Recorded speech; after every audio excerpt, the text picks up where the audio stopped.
mom came into the room and she's like, "Look at my phone," and then I couldn't see it, so I had to look at mine. I'm like, "Oh." I can't bet against Tom Brady. I have the Bucks winning 31-27, and Tom Brady going to his 10th championship. Yeah, and I really think the Clippers' chance to win the championship was last year, and they were up 3-1 against the Denver Nuggets. Chris Paul is one of the most underrated players of all time. He's been the best player wherever he goes, and that includes with the Rockets. You said you can't bet against Tom Brady, and as a Cowboys fan and what I just did last weekend, I am not going to bet against Aaron Rodgers. Yeah, Connor McDavid, Leon Draisaitl. I mean, that's all I can really say. There's two of the top 5 players in the league, and they are very, very good. Hello, I'm Taylor Hearn, and you listen to The Outsiders' Opinions with Kevin and Austin.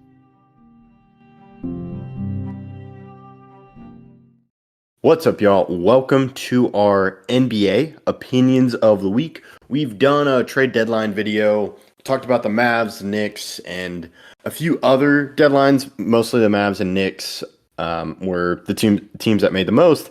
However, how do they look in the playoff rankings or power rankings? Not playoff rankings, but I viewed playoff rankings with this, but the man that has the rankings in front of him, his own rankings, Austin. Yeah, I try not to put too much emphasis on the moves that were made. I need to see how they affect the team. Some of these did shift a little bit, but I do like my list. I think that this is going to be a crazy end of the year. Yes, I'm excited for it, and yeah, we'll see where things go. I was like, yeah, it makes a little bit. They were on the fringes. It's not a drastic change. Like, they didn't affect my number one. Just with teams and the best right now. But yeah, so here's how it's gonna go. For 30 to 15, Austin and I are gonna do groups of 5. Then once we get there, because we were talking before, I think around 16 is like playoff teams, borderline playoff teams, and then we'll go by 3 there, since that's when it gets a little bit more dicey for our listeners. And Austin, I'll let you have the first pick or first decision. Yeah, so we'll go 30 through 26. At 30, I have the Wizards. The Pistons have been winning games without Cade Cunningham. It's actually crazy. They're 5-6 without Cade, and 3-37 with Cade. So without Cade, they're apparently amazing. And the Wizards lost their best defensive player. So I think that's the bigger deal why I think they're the worst team in the league. If they still had Gafford, I put them above the Pistons, but without Gafford, I think they're the worst team in the league. And then we go Pistons, Hornets, Spurs, Trailblazers. Yeah, so who do you have? Okay. So where do you have the Hornets? I have you at not 28. Okay, you had them at 28. Okay. Because I have Pistons, Hornets, Wizards, Trailblazers, Spurs. You said Pistons, Wizards, Hornets, Trailblazers, Spurs? Yes. Okay. And I see what you're saying with the Pistons. I was like, they've been bad, but you do bring up a good point. I didn't like they lost Killian Hayes for nothing, but we'll just have to see. All these teams are bad. And so I'll go 25 to 21. I got Grizzlies, Raptors, Bulls, Nets, and then Hawks. Okay, so my 25 through 21 is Grizzlies, Raptors, Nets, Hawks, Bulls. Oh, okay. So you have Bulls over the Hawks and Nets. Yeah, I think that the Bulls are better when they're playing 100%. I don't think the Hawks or Nets are really losing Royce O'Neal. I do think is a huge loss for the Nets because he was kind of their glue guy. And the Hawks are just not good. They're not good. Yeah, I like the Nets addition of Dennis Schroeder and getting rid of Dinwiddie. It just seemed like swaps of scenery or for both players, and then Dinwiddie got waived by the Raptors. But I think Schroeder is an upgrade over Dinwiddie. But yeah, and now we're going 20 to 16, correct? Yeah. Okay, I'll let you. I have Rockets, Jazz, Warriors, Heat, Lakers. Ooh, okay. I have Jazz, Rockets, Warriors, Lakers, Mavs. Okay, so you have the Mavs lower than I do. Yeah, and to me, we talked about this. Am I happy with Mavs moves? Yes, but there's still a lot that has to get worked out, and we'll just have to see it on the court. It's all potential right now, and that's why we compared them. That's why we compared them to Knicks too. Knicks are proven. They added more. Mavericks, we're still putting a lot of things together. So I think they're a borderline playoff team. I feel confident they'll be a playoff team, but I like the other teams above them. So, Okay, so I'll wanna go do- 15, or yeah, we'll go, how about 15 to 13? sure. And then, so I have Magic, Pelicans, Heat. I have Magic, Mavs, Pacers. Okay, so you and I are a little bit two spaces on Mavs. And then I have the Yeah. Heat higher than you because the Heat were in 20 to that 16 range, right? They were at 17 for me. Okay, 17. But yeah, you and I are pretty close on a lot of things. There's just like a few minor spaces. Okay, then 12 through 10. Yes. 76ers are my 12, and it's mainly because of injuries. And I don't know what Buddy Hield adds. And then Kings, and then Pelicans at 10. Okay, so you're higher on the Pelicans than me. What gives you? So Pelicans are a top 10 team. Yes. What's the reasoning behind that? I think they have a stellar defense. I think that Zion, they're kind of keeping it very careful with him. He may miss a few games here and there, but they're trying to keep him healthy. And when they are fully healthy, they are such a tough team to beat with CJ, Brandon Ingram, Zion. Herb Jones is still playing well. Jonas Valanciunas is good. I love their bench with Trey Murphy. I think they're very good. Yeah, they got a lot of players that are really good. It's just stringing them together, and I'm not sure how that works because of the injuries, as you mentioned, to Zion and him missing some games. So that's why I'm 14. Miami Heat, I had at 13 just because I kind of believe in Jimmy Butler and looking to the future that they'll work. So my 12 to 10 is Pacers, 11 Kings, 10 Sixers. Even without Embiid, I think Embiid comes back, and I'm hopeful Embiid comes back, even though I'm not sure about it. They're a top 10 team. I like the addition of Hield because of just shooting wise. I think he's a great 3-point shooter, and we'll just have to see. Kings, I think they're a good team and they got consistency. They didn't do much at the deadline, but I still think they'll hang around. And I just don't see a lot of people talking about the Kings. Yeah, where did you have them? I had them at 11. I think we have them at the same spot. Yeah, we both have an 11. Okay. So now we'll go 9 to 7. Yeah, I'll let you go first. Okay. So I have the Suns at 9, Cavs at 8, 7 at Knicks. I know the Cavs are on that hot streak, so you can argue they're higher, but to me I like the Knicks. Just they're a good team. I don't think are as high as lows as with the Cavs when they were dealing with injuries. Suns I have above the Sixers because with the Embiid injury, they just don't have that star power. Suns are loaded up on star power. So I think that gives them the edge over the Sixers, but the Cavs and Knicks to me are more complete teams than the Suns. Okay. I have Bucks, Suns, Knicks. That's my 9 through 7.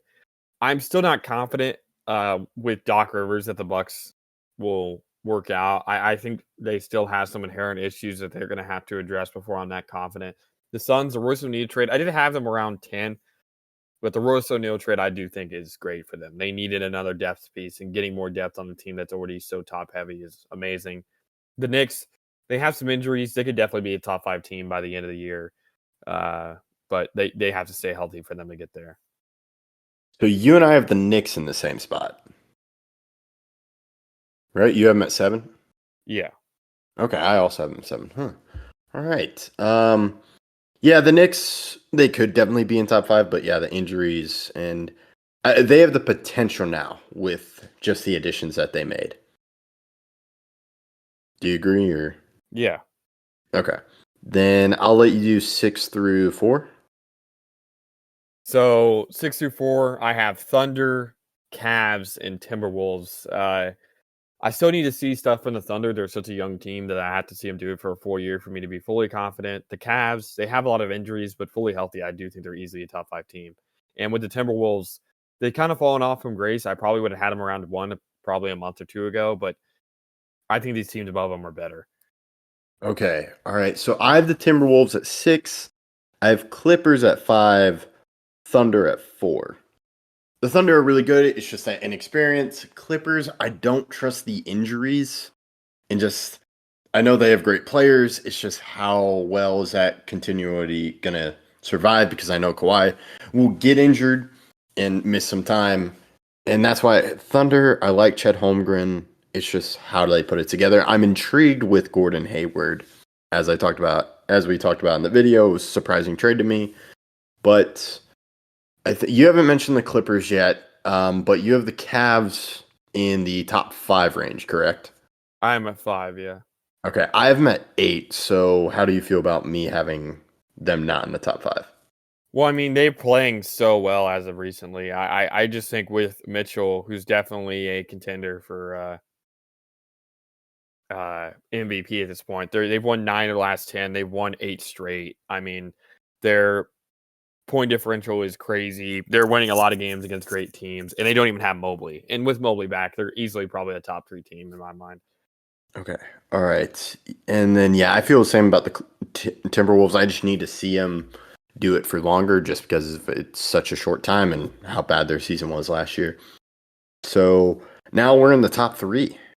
Yeah, it's your go. All right. So I have Bucks, Celtics, Nuggets. Nuggets to me, they didn't do much they didn't do anything at deadline really, but they're just such a solid team. They have that core together. Everyone seems healthy. I trust in them. I think Jokic is best player in the league and just so good. Murray's also incredible. Then Celtics, I give the edge over the Bucks because you mentioned Doc Rivers. The Bucks are this high because of Giannis, and then you also have Dame. However, coaching limits them. So I'll go with the Celtics just because they still have Jason Tatum. They still have Jaylen Brown. I'm just not sure about KP, but it seems like it's working out for him. And yeah, Nuggets to me, it was clear they're going to be the number 1. Yeah, that's. I was thinking that until I saw how this team is playing. And so I have Celtics at 3, Nuggets at 2. I have the Clippers at 1. James Harden is playing his best basketball in a very, very, very long time. I know there's injury concerns there, but I feel like this is a year. If there's ever been a year for the Clippers, it's this year. Paul George and Kawhi are both playing uber efficiently. Norman Powell is one of the best 6-man in the entire league. Zubac's been hurt and are still winning games. They're 8-2 in their last 10. Mason Plumlee is a great backup center whenever Zubac gets back. They have the depth. They have the scoring. And I just love how their team is built. They're built to win now. Yeah, and this really is the final year because Paul George, I think, could opt out, could become a free agent. It has been a productive. They haven't really met any of their expectations or come quite close to those expectations when they brought in Leonard and Kawhi, or I just said the same name, Leonard and George. So, all right. Okay, Clippers. So Nuggets are at 2 for you, right? Yeah. Okay. What were you going to say? Yeah, no. So I get it. I think is that our major difference is the Clippers are at 1 for you and they're at 5 for me. Yeah. James Harden, like I said, is playing. If you look at his 3-point percentage, it's the highest of his career. His true shooting is the second highest percentage of his career. He's still averaging like 18-9 or 17-9. So he's playing amazing. And that along with Kawhi and Paul George on the defensive end, I think when Zubac gets back, their defense is even better. And they're just playing so well. Like I said, Norman Powell is crazy, whether off the bench or starting. And their ability just to not just score, but also defend. I guess Norman Powell, yeah, he hasn't started a game all year, but he's still averaging 50% from the field, 45% from 3, 85% from the line. Norman Powell is just so uber efficient. Yeah, the other guy they're starting is Terrence Mann. That's right. And Terrence Mann's probably their weakest starter at the moment. And I even mentioned Russ off the bench. So, yeah, they're just such a deep team. And Russ is playing some of his best basketball he has played in a while. He's focusing more on the defensive end and playing team basketball. This team is very, very good. All right. Yeah, it seems when it's all working out for them, they're a very good team. It's just the highs and lows of them. Like what happens when Kawhi's out for a game. Same with Paul George.